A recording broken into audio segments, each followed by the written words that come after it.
आज इस खास चर्चा में आपका स्वागत है। आज हम एक बहुत ही संवेदनशील और कहना चाहिए पेचीदा मुद्दे पर बात करने वाले हैं। डिजिटल दुनिया में हमारे बच्चों की सुरक्षा।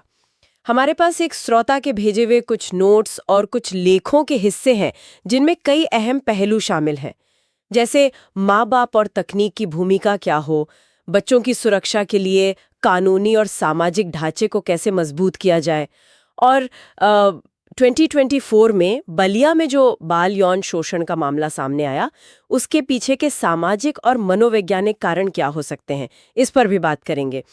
तो आज हमारा मकसद है इन दस्तावेजों से गहरी और काम की बातें निकालना।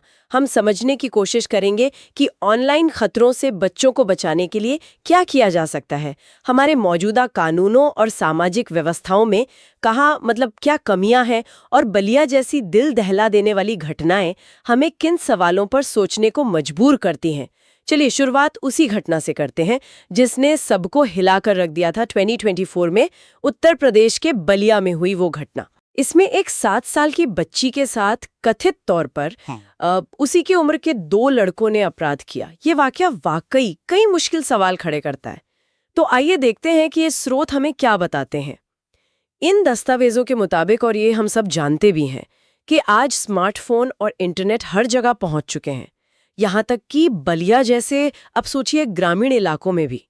ये बात काफी चौंकाने वाली है कि 7 साल जैसे छोटे बच्चे भी आसानी से बिना किसी रोक टोक के ऐसी चीजों तक पहुंच सकते हैं जो उनके लिए बिल्कुल ठीक नहीं है। हाँ, और यहाँ जो बात गौर करने वाली है वो ये कि मतलब इतनी कम उम्र में इस तरह की सामग्री तक पहुंच बच्चों की सोच पर कितना गहरा असर डाल सकती है, खास तौर पे उनकी सीमाओं और सहमति यानी कंसेंट की समझ पर। यह सिर्फ पहुंच की बात नहीं है, इसका मनोवैज्ञानिक असर बहुत ज्यादा है। इन नोट्स में इस बात पर भी जोर दिया गया है कि जो लोग जानबूझकर नाबालिगों को ऐसी हानिकारक सामग्री दिखाते या मुहैया कराते हैं, उनके लिए सजा सख्त होनी चाहिए। सही कहा, बिल्कुल।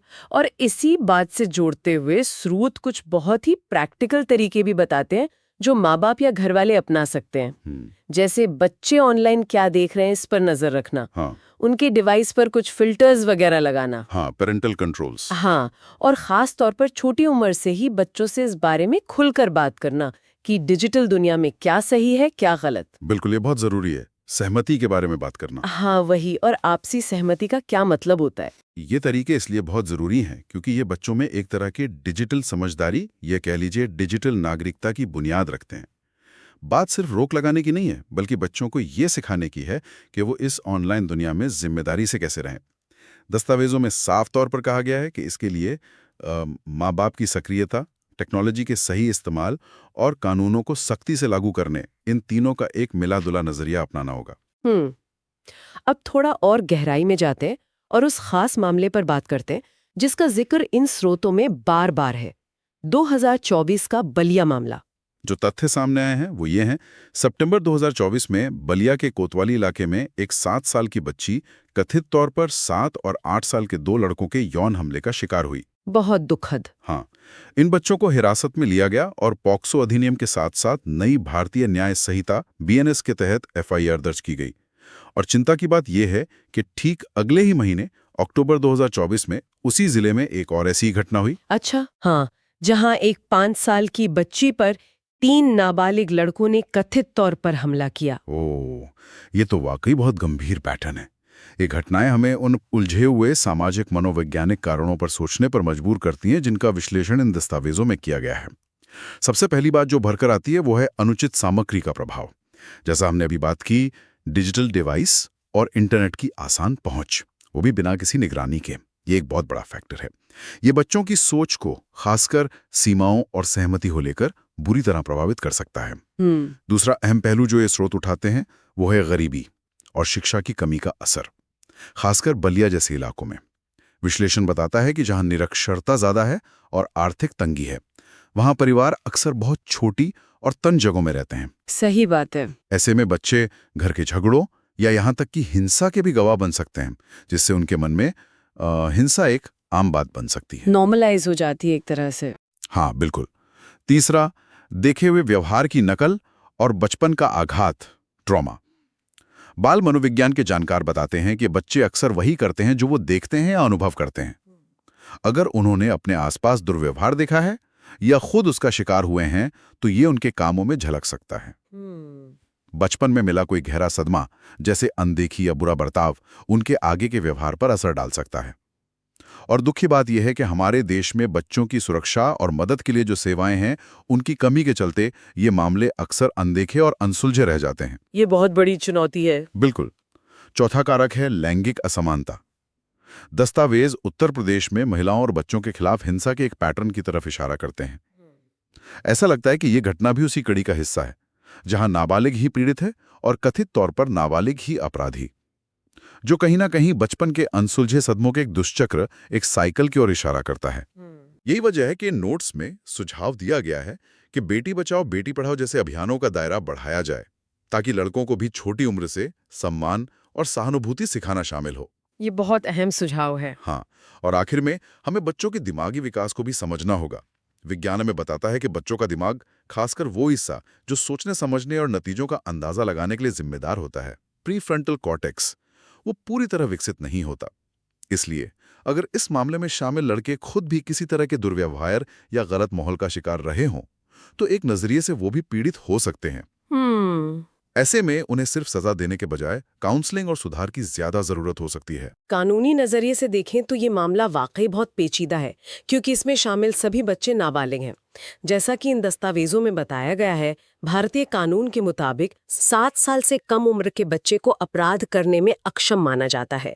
इसे कानूनी भाषा में डॉली इनकैपेक्स कहते हैं। हाँ, मतलब उनमें अपराध करने की समझ नहीं होती। हाँ, माना जाता है कि उनमें वो इरादा या समझ नहीं हो सकती। लेकिन 7 से 12 साल के बच्चों को जवाबदेह ठहराया जा सकता है अगर ये साबित हो जाए कि उनमें अपने काम के नतीजे समझने लायक समझ या परिपक्वता थी। बिल्कुल, ये साबित करना पड़ता है। स्रोतों में पॉक्सो यानी यौन अपराधों से बच्चों के संरक्षण अधिनियम का भी जिक्र है।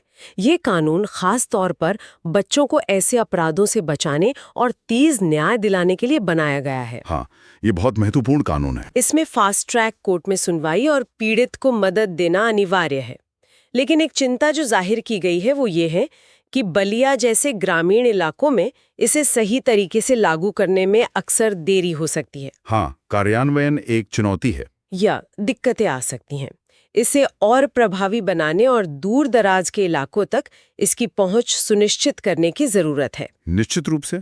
एक और अहम बात जो सामने आई है वो ये कि भारतीय कानून के तहत नाबालिगों को गिरफ्तार नहीं किया जाता, बल्कि उन्हें हिरासत में लिया जाता है। ये एक महत्वपूर्ण अंतर है। हाँ, उनके मामले किशोर न्याय प्रणाली जुवेनाइल जस्टिस सिस्टम के तहत चलते हैं, जिसका मुख्य जोर सजा पर नहीं बल्कि सुधार और पुनर्वास रिहैबिलिटेशन पर होता है।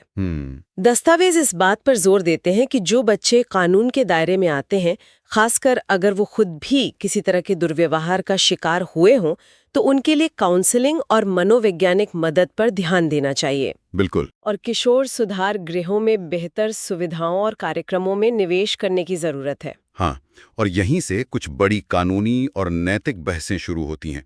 पहली है आपराधिक जिम्मेदारी की उम्र। भारत में ये 7 साल है, जो दुनिया में सबसे कम उम्रों में से एक है। इन नोट्स में ये सवाल उठाया गया है कि क्या इस उम्र पर दोबारा सोचने का वक्त आ गया है, खासकर जब हम बच्चों के दिमाग के विकास के बारे में वैज्ञानिक तौर पर इतना कुछ जानते हैं। कई विशेषज्ञ मानते हैं कि 7 साल का बच्चा शायद अपने कामों के दूरगामी नतीजों को पूरी तरह समझने में सक्षम नहीं होता। ये एक बड़ा सवाल है। हाँ, दूसरा बड़ा सवाल है न्याय और सुधार के बीच संतुलन का। पीड़ित बच्चे को न्याय दिलाना सबसे पहली प्राथमिकता है, इसमें कोई शक नहीं। लेकिन साथ ही जो बच्चे अपराध करते हैं, उनके सुधार और समाज में वापसी की जरूरत को कैसे देखा जाए? ये बहुत मुश्किल संतुलन है। हाँ, बहुत ही संवेदनशील और मुश्किल संतुलन है, खासकर तब जब अपराधी बच्चे खुद भी किसी न किसी तरह के पीड़ित हो सकते हैं। और एक बात जो इन दस्तावेजों में बार बार उभर कर आती है, वो ये है कि उन लोगों के खिलाफ सख्त कार्रवाई होनी चाहिए जो जानबूझकर नाबालिगों को हानिकारक या अश्लील सामग्री मुहैया कराते हैं। हाँ, उसकी सप्लाई चेन को तोड़ना जरूरी है। बिल्कुल, इसे रोकना भी बाल सुरक्षा की दिशा में एक अहम कदम हो सकता है। तो ये तो हुई कानूनी बातें, लेकिन स्रोत इस पर भी जोर देते हैं कि सिर्फ कानून काफी नहीं है, समाज के स्तर पर भी कई कदम उठाने होंगे। सबसे पहले रोकथाम घरों और स्कूलों में। इसमें माँ बाप या घर वालों की तरफ से निगरानी, डिवाइस पर फिल्टर का इस्तेमाल और बच्चों के साथ लगातार बातचीत शामिल है कि ऑनलाइन दुनिया में क्या सीमाएं हैं और सहमति क्यों जरूरी है। हाँ, वो खुली बातचीत बहुत जरूरी है। साथ ही स्कूलों में बच्चों की उम्र के हिसाब से सही यौन शिक्षा देना बहुत जरूरी है, जिसमें सहमति के महत्व को साफ तौर पर समझाया जाए। दूसरा, समुदाय में बच्चों की सुरक्षा के नेटवर्क को मजबूत करना। दस्तावेजों के मुताबिक हमारे समुदायों में, खासकर बलिया जैसे ग्रामीण इलाकों में, और ज्यादा हेल्पलाइन नंबर, काउंसलिंग सेंटर्स और जागरूकता फैलाने वाले अभियानों की सख्त जरूरत है। हाँ, सपोर्ट सिस्टम बनाना पड़ेगा। गैर सरकारी संगठन एनजीओज भी इसमें अहम भूमिका निभा सकते हैं, स्कूलों के साथ मिलकर वर्कशॉप्स वगैरह आयोजित करके। उनका रोल बहुत महत्वपूर्ण हो सकता है। तीसरा, उन बुनियादी समस्याओं का समाधान करना जो बच्चों को जोखिम में डालती हैं, जैसा हमने पहले भी बात की, गरीबी, शिक्षा की कमी और रहने की खराब परिस्थितियां, ये सब बच्चों की सुरक्षा पर असर डालती हैं। हाँ, रूट कॉज पर काम करना होगा। तो बाल सुरक्षा की किसी भी रणनीति में इन सामाजिक आर्थिक मुद्दों को हल करना भी शामिल होना चाहिए। सही बात है। और चौथा, बचपन के आघात की पहचान और उस पर काम करना। बाल मनोविज्ञान के जानकार मानते हैं कि बचपन के बुरे अनुभव बच्चों के व्यवहार पर गहरा असर डाल सकते हैं। हाँ, ये बहुत गहरा असर डालते हैं।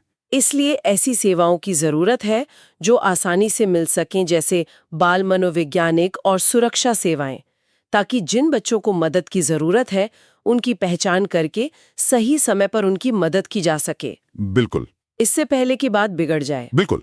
ये सारी बातें मिलकर एक बहुआयामी यानी मल्टी प्रॉन्ग्ड अप्रोच की तरफ इशारा करती हैं। सिर्फ एक चीज पर ध्यान देने से बात नहीं बनेगी। माँ बाप, स्कूल, समुदाय, सरकार और हम सब नागरिक, सबको मिलकर काम करना होगा। हाँ, ये सबकी जिम्मेदारी है। इन नोट्स में व्यक्तिगत स्तर पर भी कार्रवाई करने का आह्वान है। जैसे अगर कहीं बाल शोषण का शक हो तो उसकी रिपोर्ट करना, बच्चों की सुरक्षा के लिए काम करने वाली संस्थाओं के साथ जुड़ना या बेहतर नीतियों के लिए आवाज उठाना। सबसे जरूरी है कि हम एक समाज के तौर पर बच्चों की सुरक्षा जैसे मुद्दों पर चुप्पी तोड़ें और खुलकर बात करें। जागरूकता बहुत जरूरी है। हाँ, जागरूकता और सही जानकारी फैलाने की बहुत जरूरत है। तो आज की इस बातचीत से ये साफ है कि बच्चों की सुरक्षा का मुद्दा कितना जटिल है। इसमें डिजिटल दुनिया के खतरे हैं, गहरे सामाजिक और मनोवैज्ञानिक कारण हैं, कानूनी चुनौतियां हैं और हमारे सिस्टम की कमजोरियां हैं। सब कुछ शामिल है। लेकिन अच्छी बात यह है कि हमने कई संभावित रास्तों पर भी बात की। माँ बाप की ज्यादा सक्रिय भूमिका, टेक्नोलॉजी का सही इस्तेमाल, कानूनों में सुधार की जरूरत और समाज में मदद के मजबूत ढांचे बनाना रहा है, जिस पे शायद हमारे श्रोता भी सोच सकते हैं। अगर हम मानते हैं कि बचपन का आघात और देखे हुए व्यवहार की नकल इतने अहम कारक हैं, खासकर बलिया जैसी घटनाओं के पीछे, तो हम एक समाज के तौर पर, मतलब हम और आप, आस पड़ोस में, स्कूलों में उन बच्चों की पहचान कैसे कर सकते हैं और उन्हें कैसे सहारा दे सकते हैं जिनमें चिंताजनक व्यवहार दिख रहा हो। अच्छा पॉइंट है। मतलब इससे पहले कि कोई बड़ी घटना हो जाए, क्या हम सिर्फ घटना होने के बाद कार्रवाई करने के बजाय पहले से रोकथाम और देखभाल की तरफ बढ़ सकते हैं, खासकर उन इलाकों में जहां मदद या सरकारी सिस्टम आसानी से नहीं पहुंच पाते। ये कैसे पक्का किया जाए कि मदद उन बच्चों तक पहुंचे जिन्हें इसकी सबसे ज्यादा जरूरत है, इससे पहले कि वे या तो खुद अपराध की राह पर चल पड़ें या किसी और अपराध का शिकार हो जाएं? वाकई ये एक बेहद जरूरी सवाल है जिस पर गंभीरता से सोचने और मिलकर काम करने की जरूरत है। आज की इस चर्चा में इतना ही।